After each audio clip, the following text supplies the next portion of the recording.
Good morning, Pilipinas, Luzon, Visayas, at Mindanao. Lakasan natin ang radyo at sabay-sabay na sumigaw ang buong sambayanan ng Ching Positive. Ito na po ang yugto na tinatawag nating Buhay Mo, Inspirasyon Ko.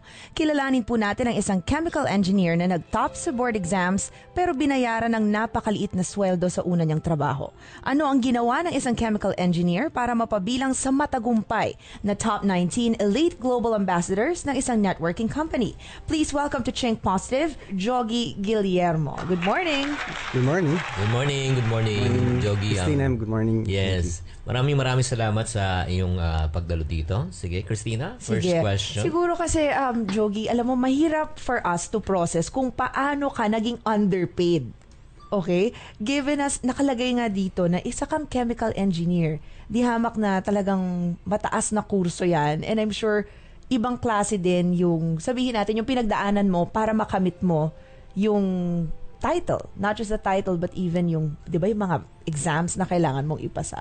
How did that happen na underpaid ka sa una mong trabaho? Akala ko nga lang dati kasi pag nakatapos ka, tapos na. Hindi pala. Pag nakatapos ka, Umpisa pa lang. tapos ka rin. Oo. Yung father ko, kailangan siyang pumunta ng Saudi para mas lumaki yung sahod, para mas masuportahan kami. Ilang taong ka pa? I was grade 2 nung umalis siya. Wow. He worked there for 16 years. Wow. And once a year siya umuwi, 1 month per year. So lumalabas 16 months ko lang siyang nakasama talaga. So tumanda ako sa picture.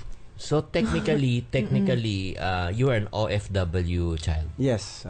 Anong nararamdaman ng isang 8-year-old na may alam mo ba na matagal siyang mawawala? Hindi eh. Kaya nga gusto ko malaman ano yung konsepto yung proseso. Oo. Basta aalis daw yung father ko and then para daw mas maraming laruan and pagbalik niya sigurado daw mas maganda yung buhay namin. Kaso nga lang syempre pag bata ka lagi mong tinatanong na kailan uwi si Papa? Kailan uwi si Papa? Wow. So malapit na gano'n lang. Tapos hanggang sa yun nga dumaan ng 1 taon, 2 taon hanggang sa naging nakasanayan na rin. Kaso, syempre pag nakikita mo yung mga friends mo na pag may event, kompleto sila. Yun yung medyo naging kulang. Oo. Kaya sabi ko, gagawin ko ang lahat talaga para maging buo yung family namin. So, how was that like nung pagbalik niya? And syempre masaya na, kompleto na kami. Oo. Yun pala, syempre, kailangan pa rin mag-work. Hindi naman porkit wala na siya doon. Sabihin, mag-stop na rin siya mag-work. Kaso ang problema is, in a way, may edad na siya. Hindi na siya makahanap ng trabaho sa Philippines.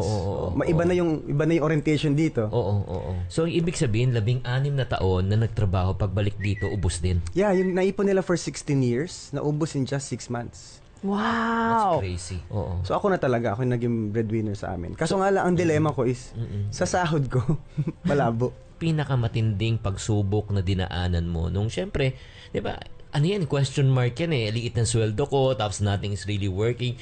You've been trying your best, di ba? Pero wala pa rin nangyari. Ano yung pinakamatinding pagsubok na dinaanan mo talaga? So, yung lowest point ko is nung one time na nagkasakit yung mama ko. Nagkaroon siya ng problem sa heart. Yung wala kang magawa.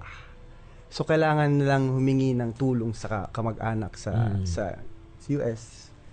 Alam mo, Christina, this is a really typical OFW, no? Yun talagang hindi lang nangyayari sa Pamilya Jog at marami tayong mga manonood ngayon at nakikinig ngayon. I'm sure. Nakaka-relate kayo. Oo. At yung mga tao ngayon nandun, maari ito'y kapulutan nila talaga ng aral. Totoo yan. Okay, so now, Jogi, ano na yung naging diskarte mo? Given that failed na nga lahat, di ba? Yung 2 attempts to actually generate income, hindi, sabihin natin, it fell through. Anong diskarte mo na? One Thursday night, I received a call from a friend ng college days.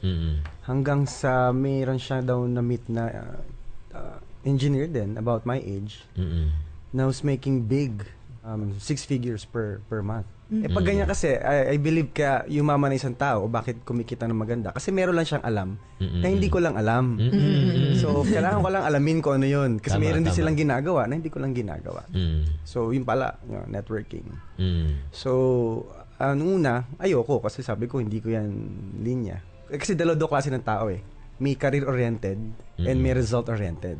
Okay, ulitin natin. Career-oriented and result-oriented. How would you differentiate the two? Yung career-oriented, eto yung after your schooling, syempre gamitin mo yung pinag-aralan mo.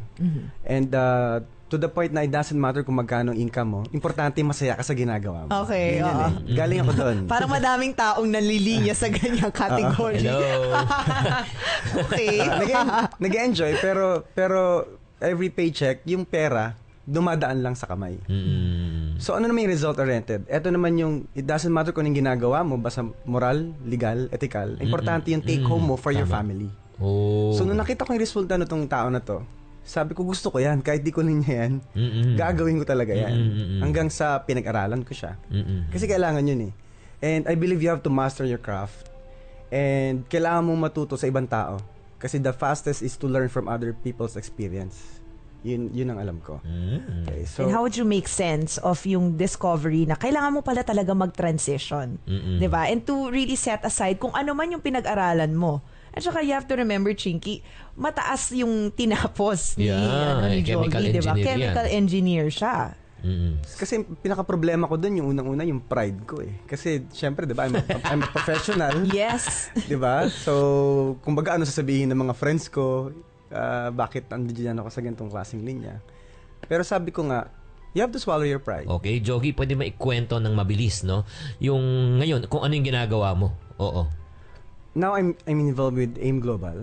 So, nag-start ako May 2009. Sabi ko, that was my birthday month, yung May. So, sabi ko, gagawin ko to para next year, iba naman ang birthday ko. So, invited a few of my friends. And good news naman po, lahat din sila ayaw nila. Ulit. Ayaw nila ulit. Same na naman. Aborin. Ganun din. Yung first 66 ko, hindi naniwala. Binilang niya. Grabe. Ika-67, yun naniwala. From Davao naman yun. By the name of Mr. Jun Agaraw.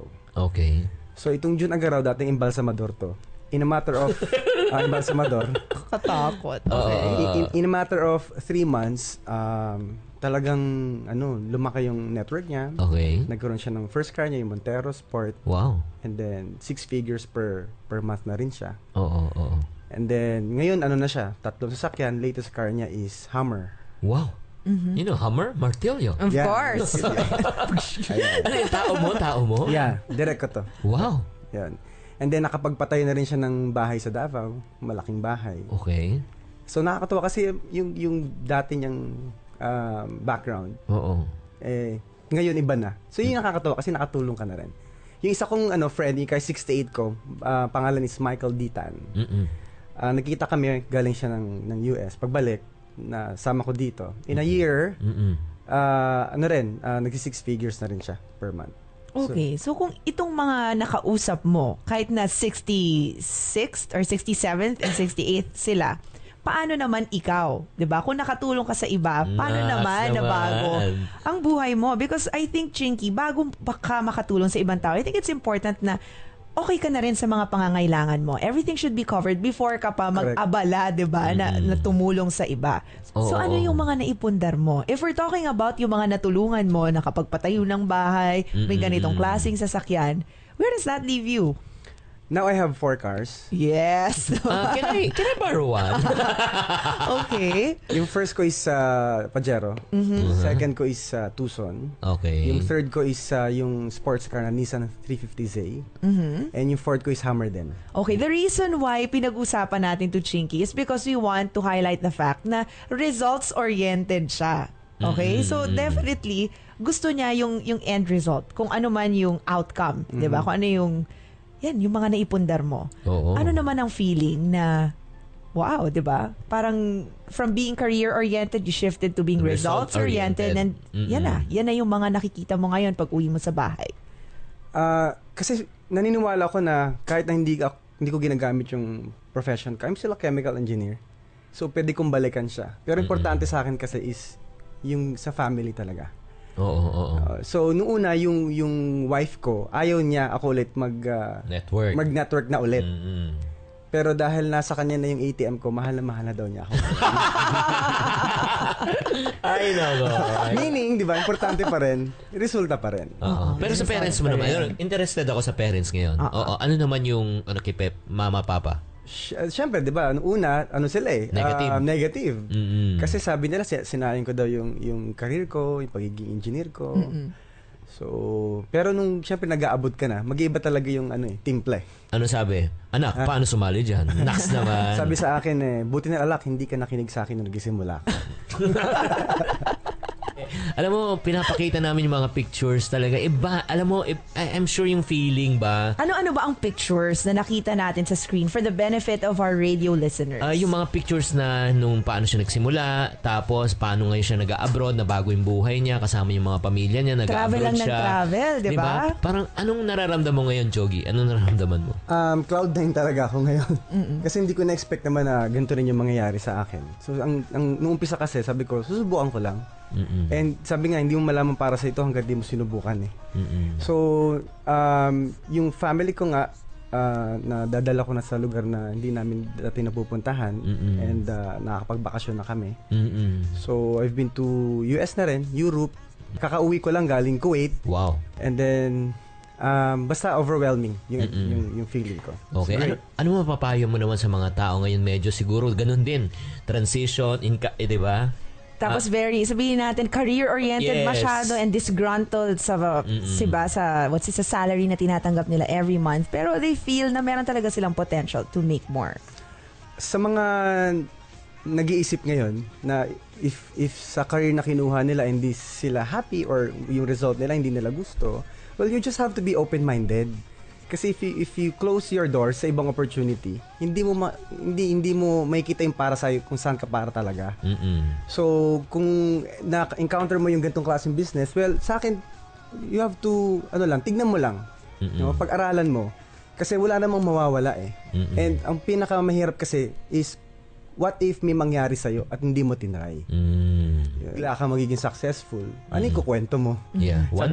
Sabi nga you have to be tested in life for you to have a testimonial. Wow. Love good. that. Nagbigay ng buhay, ng inspirasyon na huwag kayo talaga mawawalan ng pag-asa. Kahit na nag-transition kayo, marami kayong best bumaksak. Si Jogi, tumayo muli, ngayon ay naging matagumpay. Okay?